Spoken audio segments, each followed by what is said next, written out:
Hayan, good morning! Routine natin for today bago tayo maglinis ng bahay. At syempre pupuntahan muna si mother at si tita nang makainom ng gamot.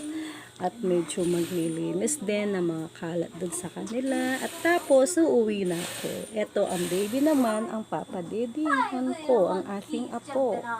Pero buti na lang, bago natapos na naghugas ng plato, ito tapos na siya. At ngayon ay nagdididi na. Kaya kayong mga mami, Nam? Halika.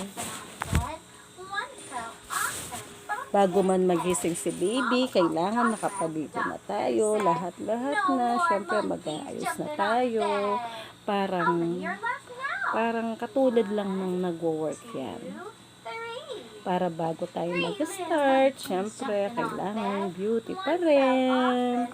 Halaga ng sarili ng mami at ng lola. Ang likot mo, be. Tinatapon mo lang yung daddy mo. Eto, kakadedi na si baby. At syempre, abang pinapadedi ko si baby kanina nga, madaling araw ay nagwas ako.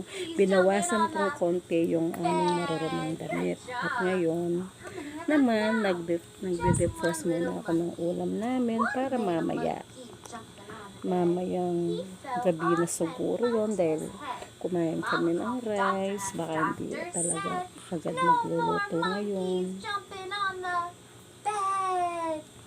Yun lang, bye! Good morning everyone! Good morning! Umuulan po, ingat-ingat!